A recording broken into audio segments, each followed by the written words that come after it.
Alright guys, uwi na ako. So okay na, nakapagkape na ako, nakapag-ride, nakapagtanggal ng kate. And now it's time to go home. Alright, ang init ng upuan. Luto ang itlog. Okidoki. So maghahanap tayo dito ng tambayan pagka nag-night ride kung saan maganda tumambay. Okay. Alright, so dito okay din tumambay.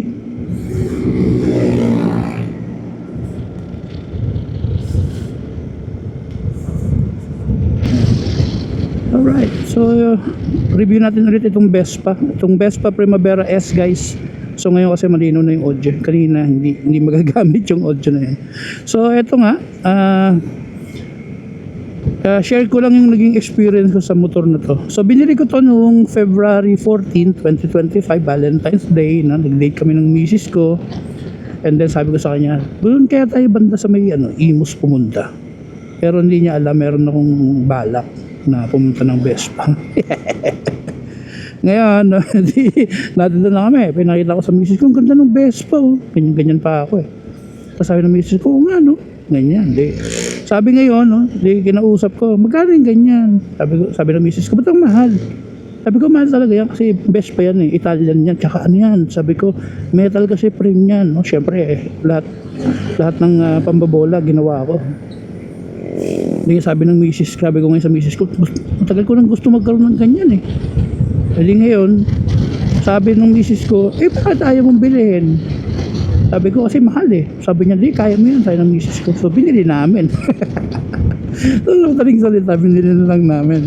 Tapos nag-offer kasi din si Vespa nung time na yon. So 6 months to pay siya by credit card, 0% interest. Parang ganun yata nangyari. Or basta parang parang kaya ng card ng wife ko eh. So sabi ko sa kanya, sige. Sabi ko kung walang interest di okay no, kasi ayoko kasi mag-installment ng motor dahil ang laki ng tubo eh. Tapos kinakailangan pang mag-insurance eh, tulad sa akin, di ba? Pag sakay ng barko, iiwan mo na yung motor for 5 months. So ibig sabihin kalahati na ng insurance is wala na. Hindi kasi nagamit. So binili ko na lang siya ng cash. Tapos dinagdagan ko ng accessories. So umabot siya ng 270k something, including na yung top box, yung lalagyan ng top box, tapos windshield, tapos busina. So yun yung mga pinalagay ko. Tapos eto yata, kaso nga lang yung pandikit one time use lang eh. Nagpalit ako ng phone, so hindi na siya cash yan. Anyway, may nabibili naman sa Lazada nito. Hindi naman to yung yung isa, yung quad lock, mahal yung quad lock eh. Pero okay na yan. Uy, angas na ito ah. Okay, so balik tayo dito sa Vespa no. And then guys, so nung nabili ko to, nagkaroon to ng konting aberya. Nagkaroon to ng problema guys. Kasi na ibigay sa akin na unit, although brand new, ay may problema sa throttle cable. Eto dito, may problema siya. Matigas. So pag pinipihit ko siyang ganun, kinakailangan ko siyang pisilin ng gusto para umarangkada. Kaya medyo hassle siya, ang sakit sa kamay. Sabi ko, bakit ganun eh? Di ba Vespa na-expect ko premium, di ba? Pero ang tigas, sobrang tigas niya. Kinomplain ko ngayon siya nung pangalawang unang service ko. Kasi nung una sabi sa akin, lalambutin niya sir kasi bago pa. So, syempre nakinig ako dun sa service technician. Technician yun eh. Pero para sa akin talaga, hindi siya normal kasi hindi naman ito yung first na motorcycle ko. So na-realize ko sobrang tigas talaga niya. And then yun nga, so sabi nila lalambot. Sabi ko baka po pwede naman pakilagyan nyo ng oil no, para malubricate ng bahagya yung throttle. So lumambot naman siya, Kaso nga lang nung napansin ko ba medyo na siya, lalong gumaspang, no? Lalo siyang gumaspang. And then dumating sa time na sabi nila umorder daw sila ng pamalit kasi nga under warranty. So ginagamit ko, safe ba siyang gamitin? Sabi sa akin, safe naman sir, matigas lang talaga. O di eto nga, di ginamit ko. O gamit, ride. Pero hindi ako pumunta po sa malayo kasi medyo nag-hesitate din akong gamitin sa malayo eh. Kasi alam ko may issue. So hanggang Tagaytay lang yung pinakamalayo kong narating.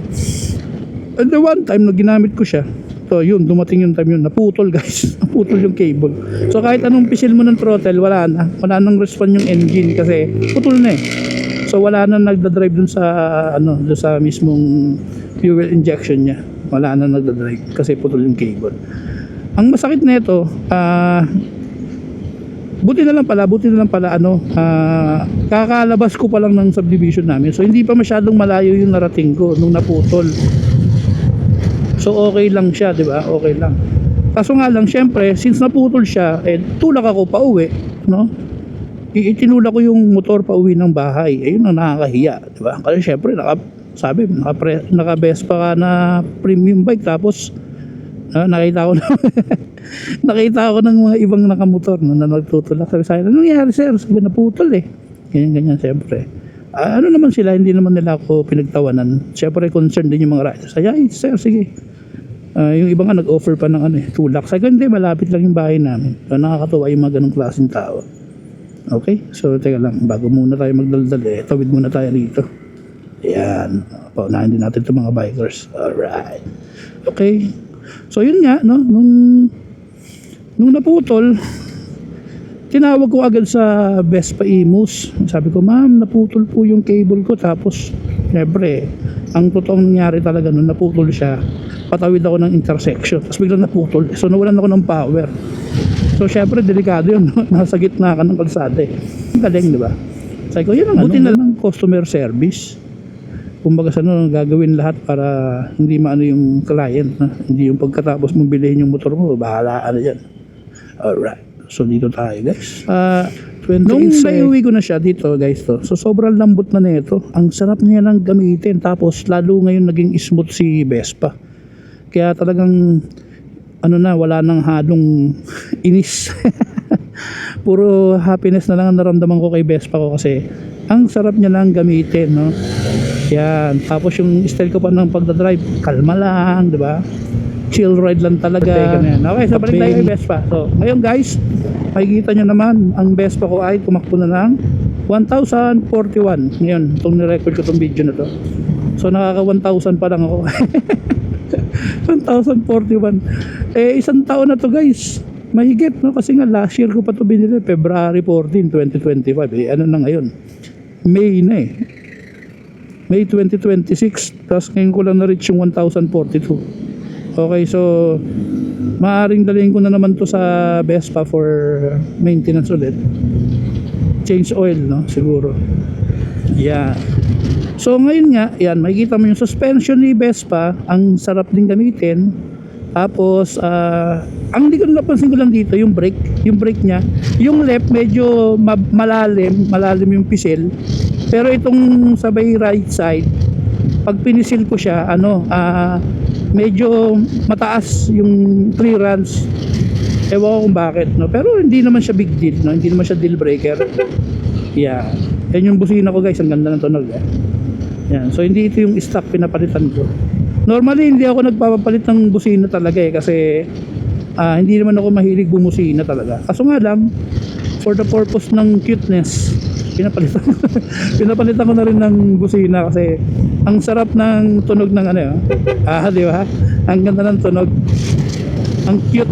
Hindi siya annoying kasi minsan may mga busina na parang nakaka-insult po yung tunog parang naghahamon ng away. Ito, di ba? Ang cute lang niya. Kaya pinapalitan ko kasi nagustuhan ko. Okay. So yun nga. Smooth na smooth tumakbo. Yan. Suwabe. Ano bang masasabi nyo sa color ng Vespa ko? Nagustuhan nyo ba? Okay. Tapos ito, balik tayo sa motor. So ang sarap ng feeling. Yan. Ang ganda ng positioning ko. Talagang ang datingan ko dito is cool rider talaga. Cool ride. Yan. Okay. So ito nga pala yung Primavera S150. So nag-release na si Vespa ng 180cc. Tingin ko yung makina nun galing sa SRGT 200 na Aprilia kasi iisang company lang naman yung under Piaggio. So naghihiraman sila ng mga parts.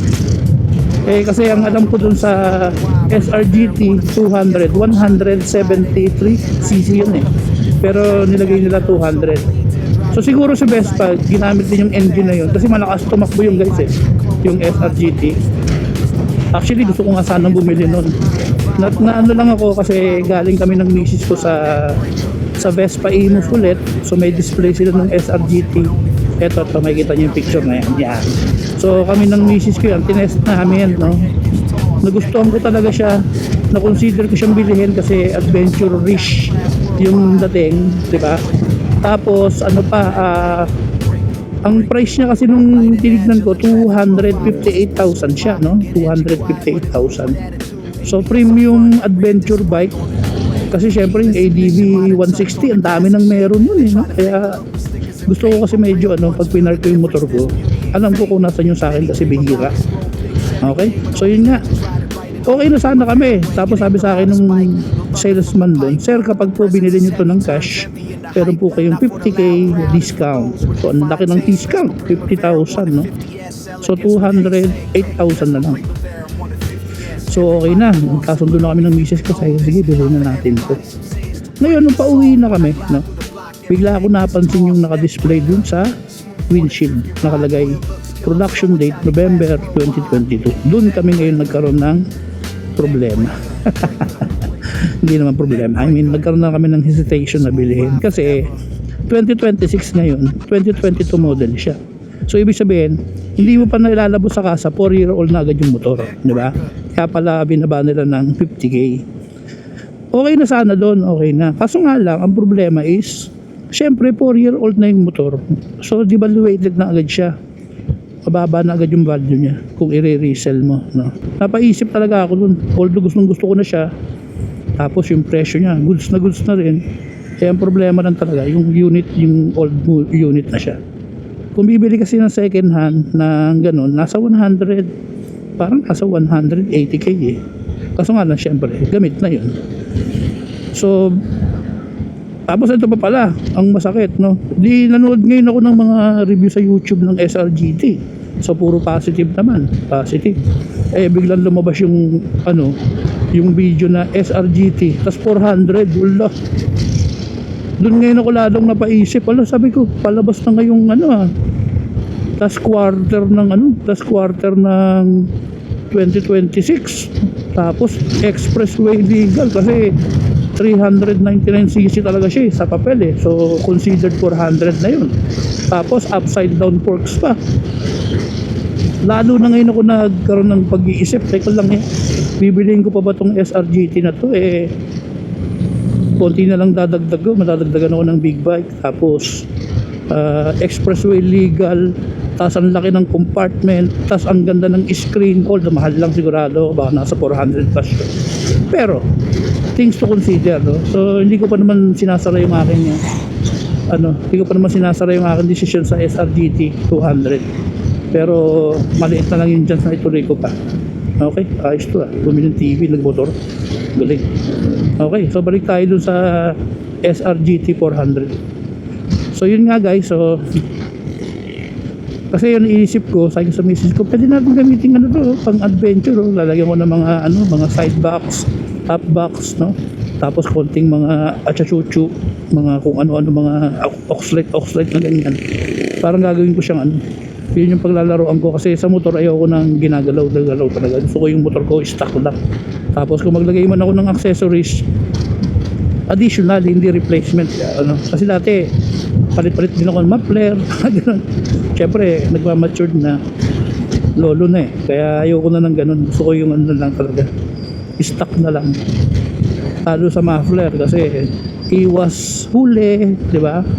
Tapos siyempre sa community namin, pag bomba mo ron, rinig na rinig ka ng mga kapitbahay para iwas complaint din, diba? So yun yung mga take into consideration. At the same time, yung price din kasi, halimbawa yung Ducati Scrambler, no? Ang muffler nun, cut delete at saka muffler na Terminioni na muffler, yung setup ng cut delete tsaka muffler ay nasa 158,000 something, ganun ang price niya, no? So, inisip ko, sabi ko, sayang yun ah. Tapos yung tunog, hindi naman ganun kalaki yung pinagbago. Eh yung motor ko naka-terminyoni na yun kasi naka full throttle ako eh. Although, bibili lang siguro ako sa Leo Bench website noong cut delete, 30k lang. Tapos okay na, lalakas-lakasan ng konti. Yun.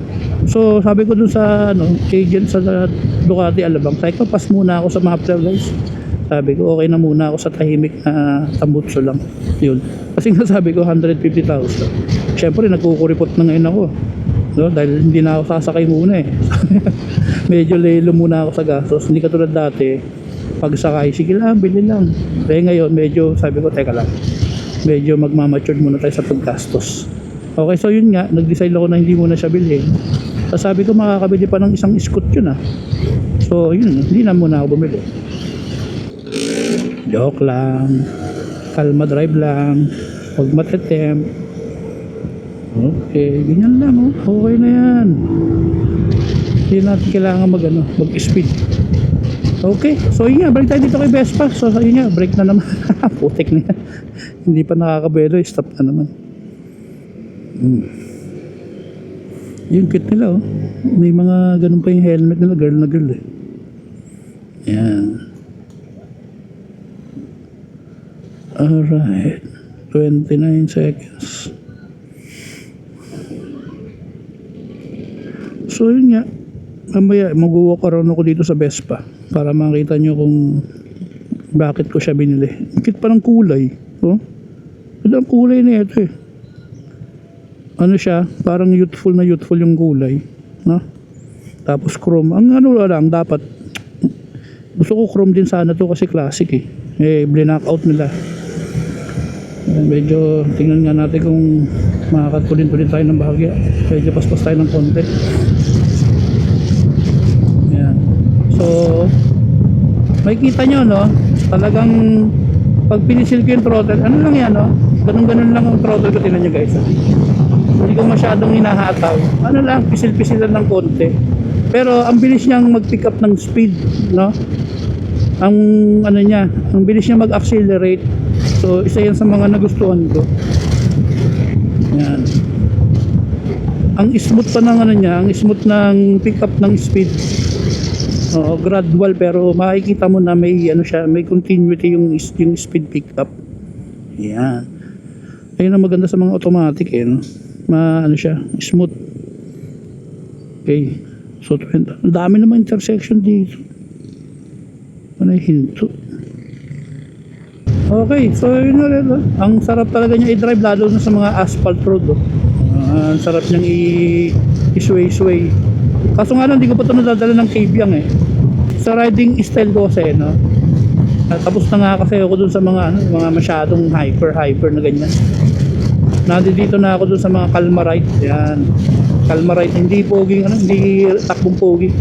Calma ride talaga, yung wala talagang ayoko na may conflict, ayoko na may kaargumento sa kalsada. Kaya pagka tinatawanan ko na lang, tapos matalikod na lang ako. Tulad nung isang araw, nagpark ako sa Walter Mart Dasma. Tapos merong sasakyan sa harapan ko na parang nagagalit kasi nablock ko daw siya. Magpa-parking kami pareho. Tapos nakita niya walang space, so walang paparkingan. So gusto niya umatras. Gusto niya paatrasin din ako. Sa loob-loob ko, ako mag-aantay ako. Kung hindi ka makaantay, di umatras ka, di ba? Tapos ginawa ko, tinabi ko yung Raptor, medyo malaki yung pick up namin. Tinabi ko siya, nakalabas naman siya, kaso nga lang nagagalit. Tapos ang dahil sinasabi, tapos nginitian ko na lang. Hindi na ako nakipag-argumento guys. Hindi ko na inaral kung ano yung galit niya. Kasi baka may pinagdadaanan lang si kuya, no? Kaya mainit ang ulo. Sabi ko, ako naman, wala naman akong problema sa buhay nung araw na yun. Kaya pinalagpas ko na lang siya, no? Nabayaan ko na lang. And then ito ngayon nakakatawa. Pag-alis niya, no, 3 sasakyan niya lumabas sa parking. Ay, ang tagal niya nag-antay, wala lumalabas, no? Tapos nung lumabas na siya, Biglang nag-open, tatlong parking. Ang dami ko ngayon choices. So, syempre, ang pinili ko, yung pinakamaluwag. Kasi yung pick up malaki. Kaya sabi ko nga, tama talaga na wag na lang pansinin ng negativity. No? Tingnan mo, nung hindi ako ano sa kanya, nagpatol. Biglang biglang nag-open up yung yung biyaya. Ba't ang, Apo.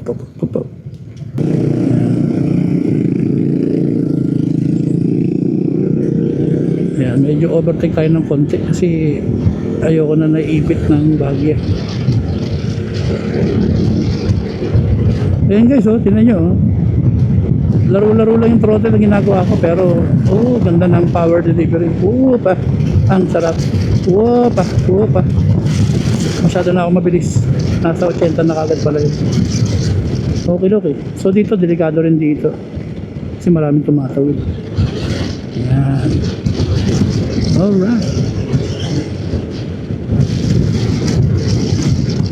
Okay.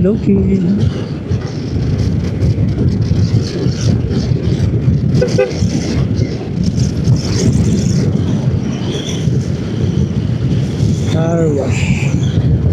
Okay, pasok na tayo sa ating hometown, Dasma. City of Dasma. Pag nakita niyo yung mga poste-poste na yan, nasa Dasma na kayo. Na kung saan ang mga kalsadang buo ay inaayos ulit. Anyway, hindi na naman sa Dasma yan. Everywhere I think sa Pilipinas or sa buong Luzon, ganyan Tangina, tigilan nyo na yung ginagawa nyo pagnanakaw sa bayan natin. Tangina, maya naman kayo. Anuhin nyo naman ng pera galing sa nakaw. Papakain nyo sa pamilya nyo, nakaw. Okay na kami dito sa ganitong sistema lang. Ay nako, ayoko lang maging political tong ginagawa akong pagbablog Ay nako, nagiging political na naman tuloy ako. Sorry. Anyway, balik na tayo sa aking motovlog habang nagra-ride. And then natetesting ko din yung aking mga biniling gamit, like itong gamit ko ngayon na DJI Osmo Nano action camera na binili ko sa Belgium nung ako ay nadulong. And then bumili rin ako ng DJI Mic Mini, binili ko naman sa Hong Kong, and then pinadala ko sa Pilipinas. So kaya malinaw ang aking audio, kaya maganda ang aking video dahil yan sa aking mga binili. Okay, and then medyo tinilt ko ng konti para nakikita ninyo yung aking dash, para hindi puro kalsada lang nakikita natin, no? Para makita nyo kung nag-overspeeding ba ako. Which is impossible mag-overspeeding at mabagal na naman to si Vespa. Kalma ride lang tayo guys, kalma ride. Oh yeah. Tingnan natin yung mga nasa tabi natin. Si ate mukhang malungkot. Okay, may tumatawid. Pati pagtawid binanda yan Okay, so Robinson Place, Dasmariñas, and then dito guys is going to SM Dasma, and then going there is going to Salitran. So doon ako pupunta para humaba-haba ng konting ride ko. Okay, so dito tayo ulit sa may gilid guys. Iano natin ang discipline sa kalsada.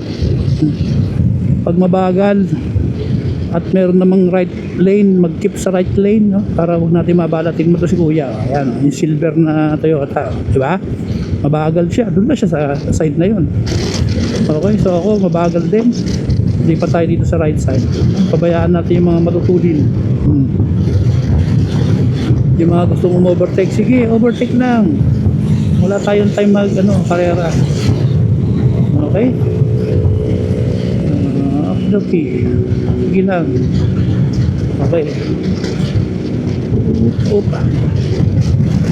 So wala na ako masabi tungkol sa motor ko. Nabanggit ko na rin yung tungkol sa Osmo ko.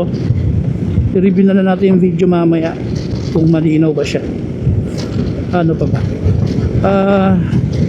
Yun nga, no? Ang isa pang gusto ko ngayon talaga is mag-add ng isa pang motor. Kasi nung tinignan ko yung parking ko, magkatabi tong Vespa tsaka yung Ducati Scrambler. Parang meron sila sinasabi sa akin na malungkot sila. Para sabi nila sa akin, Kap, kailangan namin ng kapatid. No? Sabi ko, anong kapatid ba gusto nyo? No? Sumigaw sila, gusto nila Italiano rin. Ha? Italian? So kaya naisip ko mag-Aprilia. Ay, nako. Nga sinabi ko ngayon sa misis ko yun. Sabi ko, bumulong yung dalawang motor. Sabi niya, di bumili ka. Ang bait ng misis ko, di ba? Napaka-supportive. Yan. Kasi katwiran ko talaga sa misis ko. Enjoy natin ang buhay habang bata pa tayo. Sino tayo ng konti para alam niyo natin yung tayo. Tapos, balik tayo sa right lane. Kasi tapos na tayo mag-overtake. Yan. Okay, okay.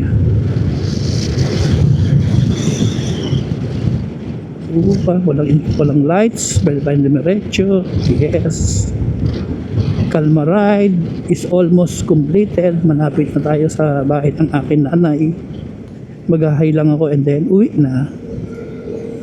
Yan. Siyempre dadalawin nyo pa rin yung nanay nyo, no? Yung parents nyo. Kasi yung tatay ko wala na eh. So hindi ko na siya madadalaw, no? Ngayon si nanay yan dyan. Dalawin. Pagka may time. Actually find the time. Hindi po pwedeng sasabihin mo walang oras para sa magulang. Hindi. Dapat gawaan nyo ng paraan. Narigo. Para makita nyo yung magulang nyo, mabisita nyo, mahalikan nyo man lang sa ko. Yun yung kasi ginagawa ko palagi po, nakikita ko nanay ko. Yayakap ko sabay kiss Yeah. Sign of respect. Okay. So dito tayo sa Governor's Drive ng Dasmariñas, guys. So makikita nyo, open road. Oh. Wow. Yeah. So napakaluwag, biglang may lumabas na Innova. Yan, nakita naman ako noon, kaya nag-slow down siya. Wala akong masyado nakita mga naka-Vespa ngayon. Wala akong mga katulad.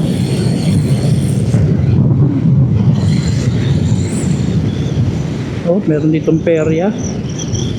Ito yung Dasmariñas Promenade. Yan, ganda, no? Yan. Tapos ito, yung flyover na hindi masyadong ginagamit. Kasi natawid pa rin sa baba yung mga tao. Pero hindi naman lahat. Okay. So dito tayo sa Kadiwa, banda. Nasa Kadiwa na tayo. Magra-right turn ako dito. Medyo pupunta na ako ng konti sa left side kasi may lubak. Yeah. And then, paspas na ng konti. Sabay thank you tayo dun kay kuya. Matuto tayo magpasalamat sa mga kapwa natin motorist, diba? Promote friendship, promote respect. Yan ang dapat yung pinopromote. Huwag kayo mag-promote ng gambling. Gambling. Ay nako, marami akong kilala na mahilig sa sugal tapos sasabihin nanalo ng ganito, no? Which is, totoo naman, nanalo. Ang problema, hindi kinukwento yung kung magkano na yung natalo. Yun ang issue. Asa na pinasunod sa akin kanina? Ito pala sa tabi ko. Ay, lubak. Pup. Aray ko po. Masakit ang pet ko doon, ha. Dasma, ha. Hindi nyo tinapos yun, ha. Maaari maka-aksidente ng mga riders yun. Okay, si kuya, ganun din, no? Biglang kumaliwa. Wala namang inovertigan, umiwas lang sa lubak. Ay, nako.